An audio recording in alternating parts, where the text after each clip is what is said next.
What is going on, you guys? It is Justin back here with another video, and tonight we are going to be reviewing Monday Night Raw on June 24th, 2024. So without further ado, let's get right into this.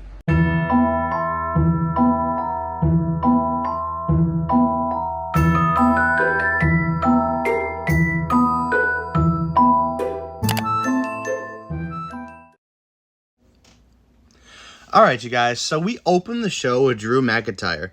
And Drew McIntyre was basically talking about what he did on Friday, how he took out CM Punk. And then he showed the bracelet he took from him. And he called CM Punk's dog ugly. Larry is not an ugly dog, okay? Larry is a very beautiful dog. I'll post a picture of him right here. All dogs are beautiful, alright? But all jokes aside, I'm actually loving the stuff that Drew McIntyre is doing right now. He is one of the best heels in the business right now, and I can't wait to see what more comes from him.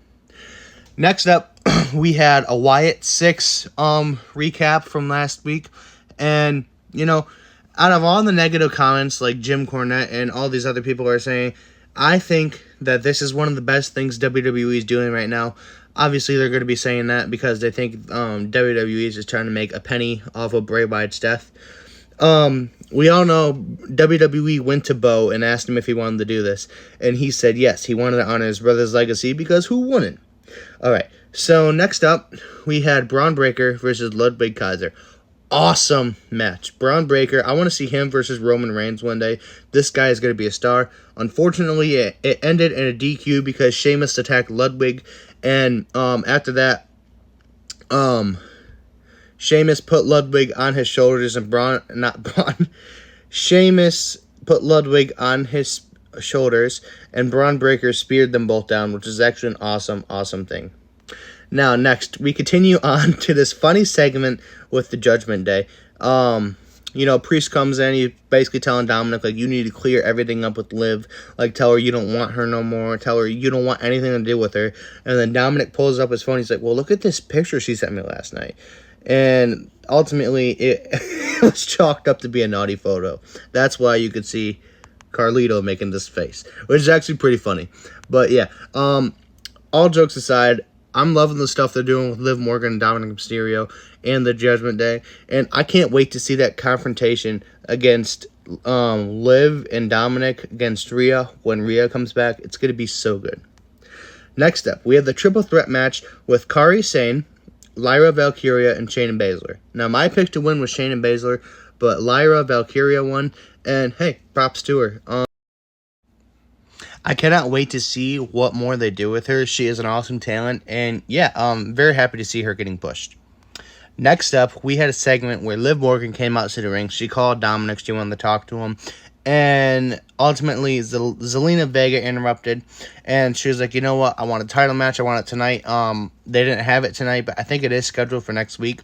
And Dominic came out, and he was like, Zelina, I want to help you. And, you know, obviously, Liv didn't like the sound of that, so Liv and Zelina got into a fight, and Rey Mysterio came out to help her, and Liv and Dominic went into the back, and after that happened, she was talking to him, and she's like, did you get my gifts? He's like, yeah, I got your gifts, but I didn't like them, and, you know, this whole thing has to stop. Well, after that, Liv Morgan sees R-Truth in the back, and you guys know R-Truth. He's one of the funniest guys on Raw, but he's not really too bright. So she's like, you should give the Judgment Day a tag team match. And the thing he said was funny. He said, I like Finn. Finn used to be my boy, but I don't like Dom. He said, I don't like JD McDonough because he has a big head, which made me laugh. But yeah, so then the main event for tonight's Raw was the Judgment Day versus Awesome Truth for the tag team championships. Now, we move on to the triple threat match, and this is where stuff gets good, you guys. So, we had the triple threat match. You know, Strowman and Bronson Reed were really slapping around Chad Gable, but the Judgment Day came out and attacked Braun Strowman, which led to Chad Gable ultimately defeating Bronson Reed. Now, I think we all knew this was going to happen. The Wyatt 6 comes out, but instead of just being everybody, it's just Abby the Witch. So she's crawling through the ring, and Chad Gable leaves the ring. She then walks over to the announce desk, and she hands Michael Cole a box. And in the box, it was this tape that said, "Play Me." Now, the tape was addressed to Pat McAfee. And We'll get to what was on there later. Now we go backstage. Chad Gable goes back to the Alpha Academy. He's like, "You guys, I need help. Like, we're family. I realized last week how fast my life flashed before my eyes. I'm sorry. Will you please take me back?" And Otis says no, because Otis says family doesn't hurt each other. So he's still trying to work things out with them. But I'm so happy they're doing this. Chad Gable then runs into the Creed brothers. And this is going to be so cool because I felt like they should have been with Chad Gable from the start. And they're going to be a very cool faction if it does happen. Next up, we have Alba Fire and... God, I always forget her name. Alba Fire and Isla Dawn versus Kaden Carter and Katana Chance. And although it was a very good match, Alba Fire and Isla Dawn came out with the win. Now, after that... Damage Control came out and they attacked Alba Fire and Isla Dawn because obviously they want the tag titles back. Now we continue on. Damian Priest goes back to the Judgment Day's break room and he sees Liv Morgan walking out of there. Well, he walks in and Finn Balor was sitting there too. He was the only one. That's why Finn looked so shocked.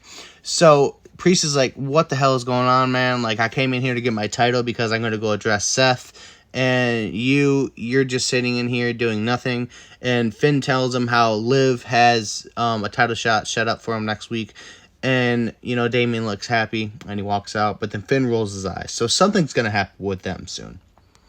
Next up, Seth Rollins comes out when Damian Priest is addressing him. And he's like, "You know what? You don't want to be like me. I can understand that. I turn on my team, this and that. But let's stir the pot. Make it a little sweeter, right?" He says, "If and when I beat you for that title at Money in the Bank, you have to leave the Judgment Day." And Damian Priest responds with, "The Judgment Day needs him. He doesn't need the Judgment Day, so he accepts." So yeah, very, very interesting. Now, after that, Michael Cole comes back to the VHS tape. And the VHS tape, I wish I could play it for you guys on here, but I don't want to get copyrighted. But it was very, very cool. It had Uncle Howdy in there, and he was talking to somebody. And all of the glitches that's happened the past couple of months, where it's like, "Have you been okay since the loss? Like, how have you been?" Stuff like that. And then he's talking to somebody and says, "How does it feel? How did you feel when your brother died?" And then we look, and he's talking to Bo Dallas, you guys. So I don't know if he's going as Bo Dallas in this one or as he's going as Taylor Rotunda. My guess is he'll probably be known as Taylor Rotunda, so that's what I'm going to call him by. But yeah, it was very, very interesting to see Howdy talking to Taylor.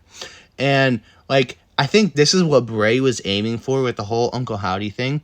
Like, honestly, I'm kind of happy that, like, we never seen the Fiend talk, because this was kind of weird seeing like Howdy Taylor's Fiend character talk to him. But yeah, it was very, very interesting, and I honestly cannot wait for more. I feel like this was the best part of tonight's Raw. Definitely had the Bray aura all around it, and yeah, I think Taylor is going to do an amazing job carrying on Bray's legacy. Now, continuing on from that, we had Karrion Kross versus Kofi Kingston. And during the match, Paul Ellering came on while AOP were beating up Xavier Woods backstage, and he said, "Kofi, do you really think this is worth it?" So,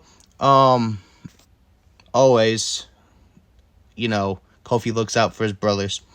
And Karrion Kross came out with the win, which I was happy about. I like Karrion Kross. My opinion, he's one of the most underrated people on the roster right now. He's definitely in my top 10 wrestlers, and I just wish they would do more with him. But yeah, continuing on from that, we go on to the main event, which was Awesome Truth versus the Judgment Day for the tag team titles.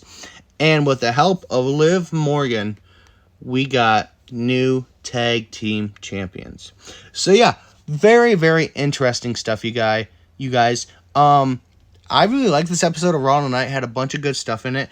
I would love to know what you guys think about it down in the comments below. And let me know what you guys thought about this Raw down in the comments below. Now, the one thing I do want to hear from you guys is what you thought about that Uncle Howdy and Taylor Rotunda segment, because that was very interesting.